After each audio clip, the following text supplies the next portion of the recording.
नमः सिद्धेभ्यः। ओम नमः सिद्धेभ्यः। नमः श्री वर्धमानाय निर्धूतकलिलात्मने सालोकानां त्रिलोकानां यद्विद्यादर्पणायते। अहिंसा परमो धर्म की महावीर भगवान की प्रातः स्मरणे परम पूजाचार्य गुरुवर श्री विद्यासागर जी मुनि महाराज की जय।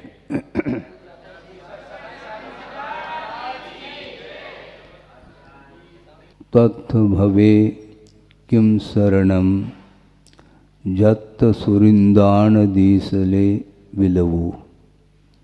तत् भवे किम शरणम जत्त सुरिंदान दीसले विलवो। हरिहर बंबादिया कालेनय कवलिया जत्थ। ये कार्तिकायन प्रेक्षा में ये कारिका आई है कि उस संसार में क्या शरणभूत है, जहाँ पर देवेंद्रों का भी विलय देखने में आता है। वहाँ पर हरि हर ब्रह्मा इत्यादि और विशेष शक्ति को लिए हुए जो जीव हैं संसार में, उनका भी विलय देखने में आता है। तो सामान्य व्यक्ति की क्या कथा है। हालांकि स्वर्गीय जो देव हैं सागरोपम आयु को लिए हुए होते हैं, इसके उपरांत भी उनका विनाश देखने में आता है। उन्हें अमर संज्ञा है।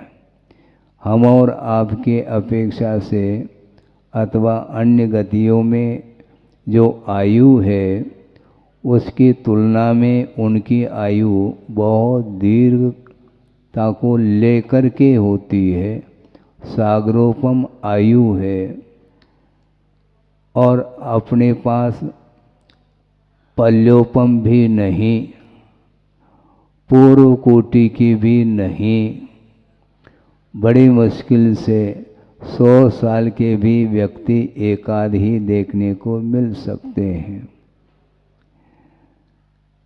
60, 65, 70, 75 हो गया और मान लो लास्ट के 4-5 साल तो बिल्कुल जो है ना टिक करके बैठ जाते हैं और वह भी आयु समाप्त हो जाती है। फिर टिकाते हैं उनको, टिक करके बैठने की क्षमता समाप्त हो गई और टिका देते हैं, यानी जीवन का अंत हो जाता है। अब आप सोच लो, संयम धारण करने के लिए इतनी अल्प आयु है और विषयों को भोगने के लिए तो दीर्घ आयु है। दुर्लभता तो है। असंयम के साथ जीवन व्यतीत कर लेता है सागरोपम आयु के साथ, इसके उपरांत भी उसे तृप्ति नहीं हो पाती। क्यों नहीं हो पाती? क्योंकि शरीराश्रित जो भी सुख है वह विनाशशील है, ऐसा कहा गया है। अविनश्वर सुख को प्राप्त करना चाहो तो वैश्विक सुख को आप क्या मानो? जीर्ण तृण के समान मान लेते हैं। विषयों में सुख नहीं है, मानना अलग है। मान्यता अथवा श्रद्धा का विषय बनने के उपरांत भी त्याग का जब समय आता है उस समय वह पुनः आगे पीछे सोचता है, हम बाद में देख लेंगे। बाद में कब देख लोगे? बाद में क्या देखोगे? जब अंत समय आ जाता है उस समय देखने की क्षमता ही नहीं। हाँ, वृद्धावस्था में साधना होती नहीं, इसलिए कहा है यावत् स्वास्थ्यम शरीरस्य यावच्चेन्द्रिय संपदः तावत् युक्तम तपः कर्म और वार्धक्ये केवलम श्रमः। वृद्धावस्था में श्रम के अलावा कुछ नहीं होता है, शारीरिक क्षमता भी समाप्ति पर होती है, मनोबल भी नहीं, क्षीण मनोबल, वचन बल, काय बल, इंद्रियां सारी शिथिल होती रहती हैं। उस समय आप साधना करना चाहो तो संभव नहीं, और जिस समय अवसर साधना के लिए रहता है उस समय वह सोचता है कि मैं बाद में कर लूँगा। भोजन थोड़ी करना है? साधना करने के लिए उत्साह चाहिए, और उत्साह समाप्त हो जाता है। दो व्यक्ति पकड़ रहे हैं, बैठने उठने की क्षमता नहीं है, पैरों में शक्ति नहीं है, आँखों में रोशनी धीरे धीरे समाप्त हो रही है, और स्मरण शक्ति भी डाउन होती चली जा रही है। तो ऐसी स्थिति में अरहंत करने के लिए भी बल बचा नहीं, तो आप क्या कर लोगे? महाराज ऐसा कोई भी मंत्र बताओ। हमने कहा कि नमोकार मंत्र का जाप करो। महाराज हम तो ये तो करते ही हैं। तो करते ही इसका अर्थ क्या है? पंच परमेष्टि की आराधना है, इसको छोड़ करके और मंत्र की ओर क्यों ध्यान जा रहा है? आप चाहते क्या है आखिर? पंच परमेष्टि की आराधना करने से कल्याण होता है, लेकिन उस नमोकार मंत्र के माध्यम से भी वह कल्याण कर नहीं पा रहा है, इसलिए दूसरे मंत्र की बात करता है। और कोई मंत्र दे दें तो महाराज ये तो हम करते ही हैं। तो क्या नहीं करते मुझे बताओ? स्वरूप का परिज्ञान नहीं होने के कारण ही उसका मन नहीं लग रहा है। जब तक मन केंद्रित नहीं होगा तब तक आपका मन विक्षिप्त ही रहेगा, क्षुब्ध ही रहेगा। हमेशा हमारा उपयोग अन्यत्र चला जा रहा है कि पदार्थ आपके उपयोग में आ रहे हैं, क्या आपका उपयोग पदार्थ की ओर जा रहा है? इसका निर्णय करना है आज। क्यों बोलो? ज्ञेय पदार्थ अनंत हैं, वो आपके लिए बाध्य कर रहे हैं क्या? मुझे जानो, मुझे ग्रहण करो, मेरी ओर देखो, वो कुछ भी नहीं कह रहे हैं। उपयोग हमारा जा रहा है, इससे स्पष्ट है अपराध हमारा है, दूसरे का नहीं है। पक्की बात है। दूसरे का क्या अपराध है इसमें? किसी ने कहा कि महाराज वो बार बार हमें घूर घूर करके देख रहा है। तो ये आपने देखा तभी तो देखने में आया। आपने देखा क्यों उस ओर? आपकी दृष्टि यदि नासाग्र है तो वो घूर करके देखें तो क्या न देखें, हमें ज्ञात ही नहीं कौन देख रहा है कौन नहीं देख रहा है। अब क्या करोगे? बार बार हमारी ओर ही वो देख रहे हैं, हमें डर लगता है। देखा क्यों? आपने देखा क्यों? किसने बाध्य किया? उपयोग हमारा जाता है, इसलिए अपने उपयोग को ही केंद्रित करने के लिए पुरुषार्थ बार बार करो, ऐसा कहा जा रहा है। जो भी देखने में आ रहा है तो वह पौद्गलिक पदार्थ, मूर्तिक वस्तु ही देखने में आ रही है। आंखों के द्वारा अमूर्त पदार्थ का अवलोकन संभव नहीं। आकाश में हम बैठे हैं, अर्थात धरती पर बैठे हैं, आकाश दिखाई दे रहा है। महाराज ऊपर आकाश देखने में आता है, ध्यान रखो ऊपर आकाश नहीं है, सर्वत्र आकाश है। आप आकाश को देखने का प्रयास भी कर लो तो भी वह आकाश देखने में नहीं आता। महाराज वो नीलिमा नीलिमा क्या है? तो आकाश नीला है क्या है? आकाश नीला नहीं, किंतु व्यवहार में कहने में आ जाता है, ये बात अलग है। जैसे गुरुदेव ने भी दोहा में लिखा है, नील गगन में अधर हो, शोभित निज में लीन, नील कमल आसीन हो, नीलम से अति नील। तो नील गगन है क्या वो? लेकिन लोकोक्ति है। लौकिक में क्षेत्र में आकाश को नीला बोलते हैं, इसलिए लोक व्यवहार की दृष्टि से उसको नीला कहा, किंतु वह आकाश देखने में नहीं आ सकता। उसको आप देख ही नहीं सकते। देखने के चले जाएंगे तो या तो कोई पिलर देखने में आएगा, या तो कोई दीवार देखने में आएगी, अथवा छत देखने में आएगा, अथवा जमीन देखने में आएगा। इसके अलावा क्या देखने में आ रहा है मुझे बताओ? छत और जमीन के बीच में जो ये अंतराल है उसको देखने का प्रयास करो, देखा ही नहीं देता। वो पोल है, पोल देख नहीं पाओगे आप। पोल देखने के लिए चले जाओगे तो कोई न कोई वह बॉर्डर देखने में आएगा। ये आकाश अमूर्त है, धर्म द्रव्य, अधर्म द्रव्य, काल द्रव्य, ये सब अमूर्त तत्व हैं, अमूर्त पदार्थ अथवा द्रव्य है। किंतु इंद्रियों के माध्यम से जो भी वस्तु पकड़ में आ रही है या जानने में आ रही है, तो वह केवल पौद्गलिक पदार्थ है। और बार बार उसी और उपयोग ले जाता है, तो अपने लिए अनुकूल है मान लो तो वह हर्ष का अनुभव करता है, उसके साथ संबंध स्थापित करना चाहता है, और अपने लिए मान लो प्रतिकूल है तो उसका प्रतिकार करने का भाव करता है। प्रतिकार करने का भाव बिना उपयोग के संभव नहीं, कितने भी कोशिश करो। हाँ, किसी न किसी वह पदार्थ किसी न किसी इंद्रिय का विषय बन चुका है,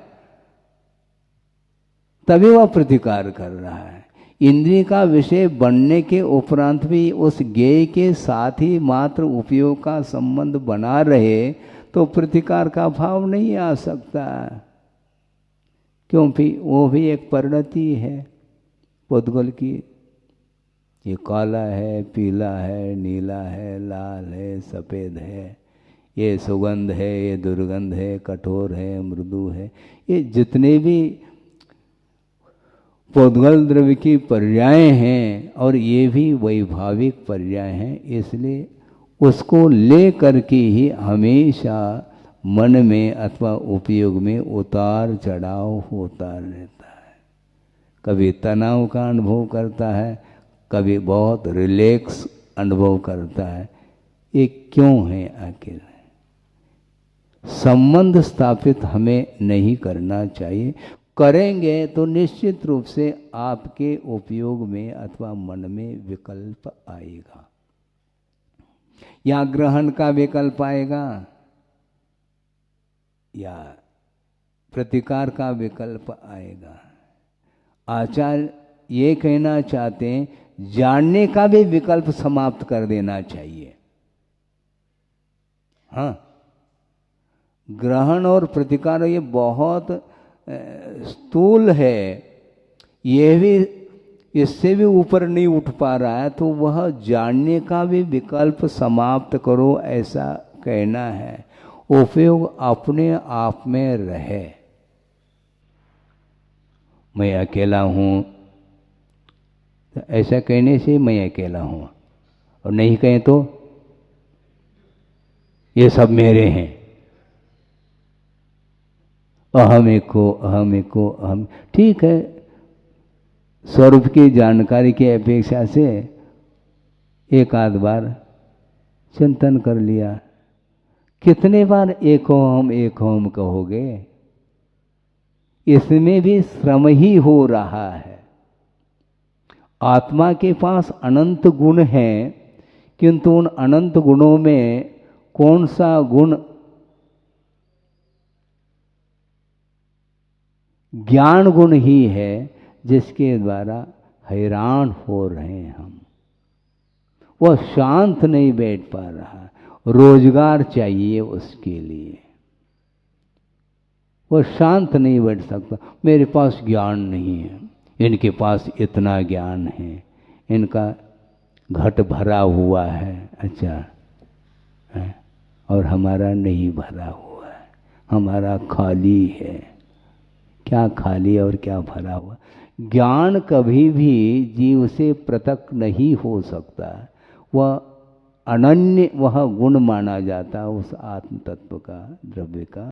तो ऐसी स्थिति में उसके कम और बेशी की परिकल्पना, पुनः विकल्पित है, ये सब विकल्प ही है। बालक को कभी विकल्प है? मान लो पहली कक्षा का है, अथवा LKG UKG का आ गया, मान लो, ठीक है, वह पास हो गया है, 100 नंबर मिले, लेकिन उसको 100 की गिनती नहीं आती। उसको 100 की गिनती नहीं आती और 100 नंबर मिल गए उसको। आप बताओ वो क्या जानता है?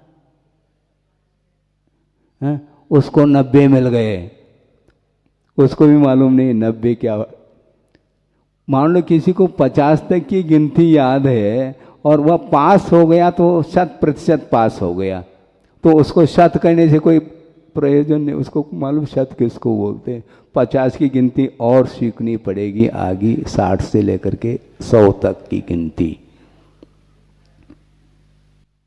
तो वो क्या अनुभव करता है? मैं पास हो गया, ये फेल हो गया। मान लो नर्सरी का है, वो फेल हो गया, वो जानते ही नहीं फेल है या फेल क्या, पास क्या। वो खेलना जानता और कुछ नहीं जानता। वस्तुतः ये ज्ञान ही आपको विकल्प में डाल रहा है, उससे कोई भी प्रयोजन नहीं है।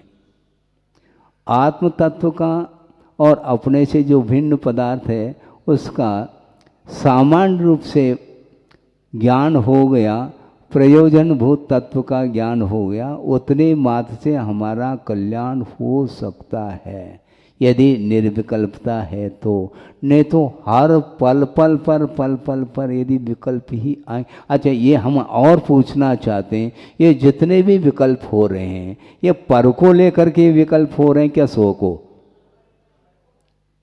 आ गए ना? तो पर की ओर दृष्टि क्यों रख रहे हैं आप? बड़े दृष्टि नहीं रखो।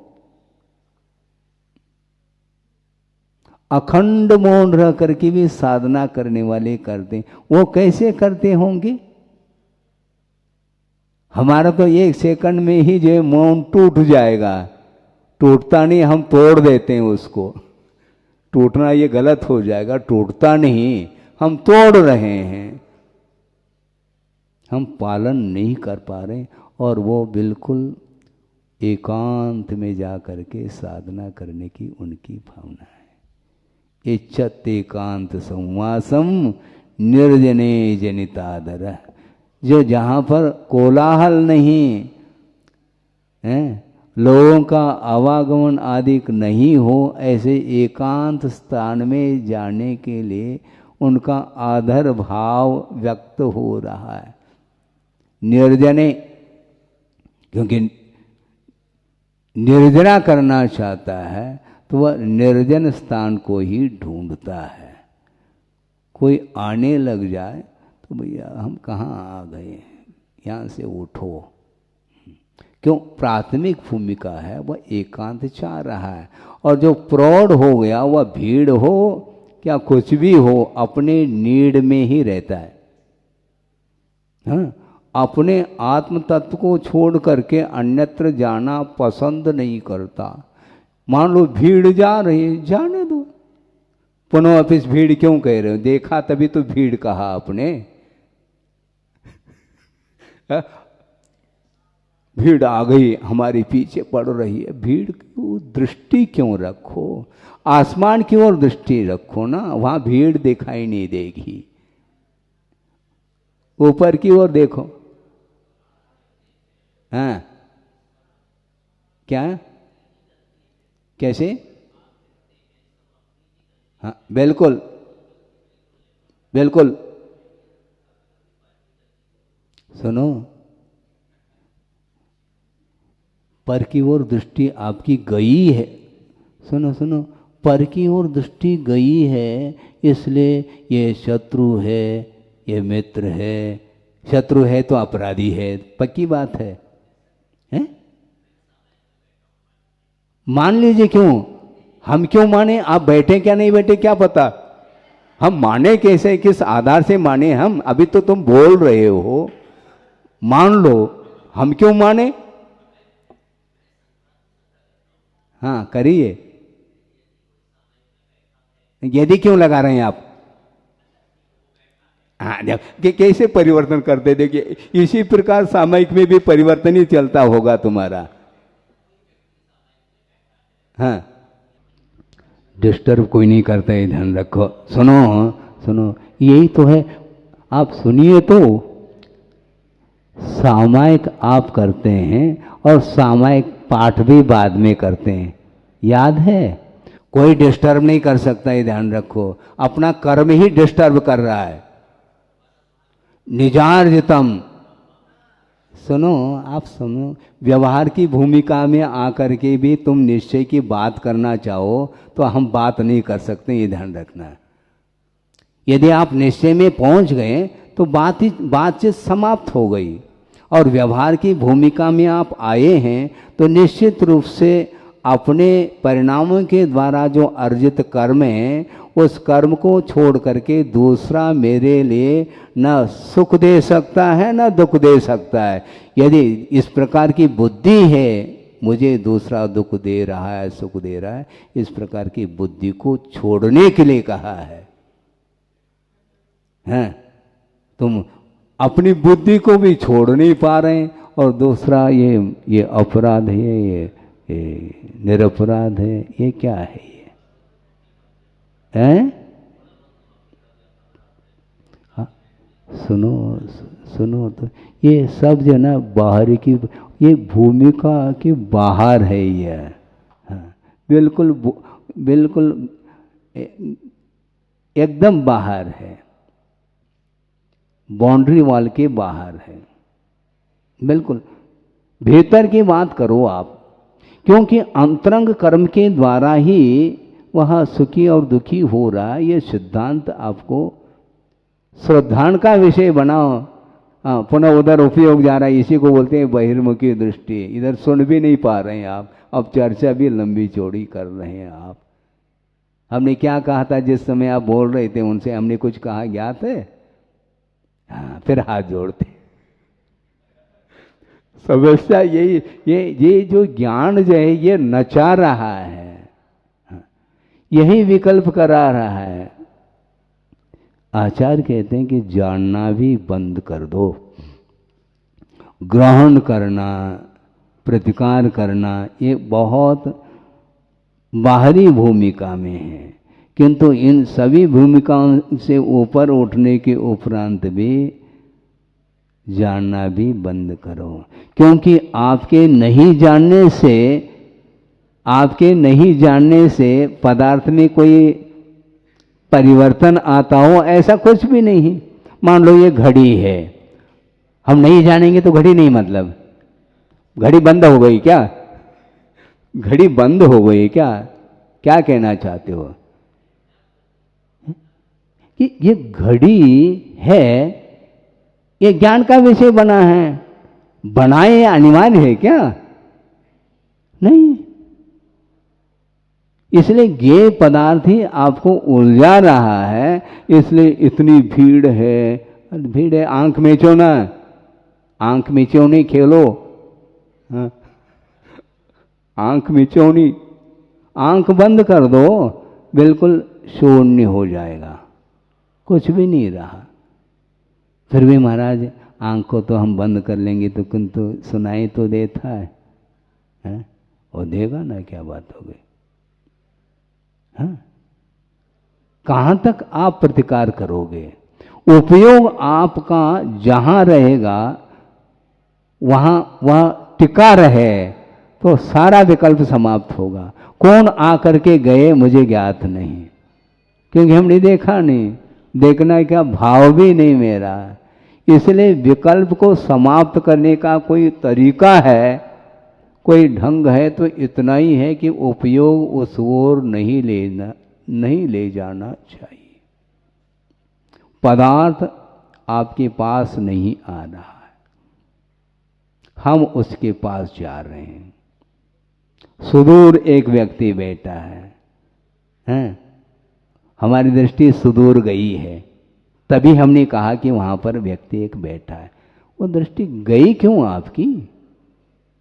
यदि नहीं गई है तो व्यक्ति बैठा है, क्या खड़ा है, क्या चला गया, क्या पुनः वापिस आ गया, ये बुद्धि का विषय ही नहीं बनेगा, क्योंकि बुद्धि अपने ठिकाने पर होनी चाहिए। बुद्धि अपने ठिकाने पर होनी चाहिए, इसलिए उपयोग को स्थिर बना करके अपने को रहना चाहिए। इसलिए संपर्क किसी के साथ नहीं करेंगे, केवल आत्मा के साथ ही आत्मा का संबंध स्थापित करेंगे। 9:15 बज गया है, इसलिए इतना ही पर्याप्त है, क्योंकि संबंध तो आपको टूटेगा नहीं कभी भी। इतना आसान थोड़ी है हम दूसरे के साथ संबंध तोड़ दें। अरे हम आंख भी मेच लें तब भी वह तस्वीर व चित्र सामने आ सकता है। इसी को बोलते हैं स्मृति का विषय। इसलिए बार बार हम संबंध स्थापित करते हैं, फिर बाद में भुलाना चाहते हैं, भूल नहीं पाते, फिर तनाव आ जाता है। इसलिए संबंध स्थापित नहीं करो। इसलिए गुरुदेव का ये कहना है, परिचित भी अपरिचित सा लगे, ये डायरी में नोट होगा मेरे ख्याल से। लेकिन फिर भी परिचय करते चले जा रहे हैं। जितना आप परिचय करेंगे उतना ही परिचय होगा। परिचय ही परिचय का कारण है। हाँ, पक्की बात है। अपरिचित व्यक्ति कोई लेन देन नहीं हमारा है। रास्ते से जा रहे हैं, मान लो पशु जा रहे हैं, गाय भैंस इत्यादि, सुन रहे हैं कि नहीं? क्या सुन रहे हैं? गाय भैंस जा रही, मान लो 150 हैं, कोई परिचय नहीं, ये किसकी गाय है, किसका भैंस है। भैंस है और गाय है, बस इतना है। इसके उपरांत कोई व्यक्ति आ रहा है तो उससे शुरू हो गया हो। परिचय है तो बस वो अमुक स्थान का व्यक्ति है, हाँ, ये शुरू हो जाता है। इसलिए परिचय ठीक नहीं। आप अपने उपयोग को शांत रखना है तो चाहे आज करो, आज धारणा बना लो, क्या कल धारणा बना लो, पारना कभी भी करो, लेकिन धारणा तो बनानी पड़ेगी कि वस्तुतः पर वस्तु मेरे लिए घातक नहीं है, किंतु अपने जो विकल्प हैं वह घातक हैं, क्योंकि पर वस्तु के निमित्त के बिना वह विकल्प उत्पन्न हो ही नहीं सकते। ये दृढ़ श्रद्धान हो जाए तो निश्चित रूप से अपना आत्म तत्व अपने पास ही देखने में आता है। अहिंसा पर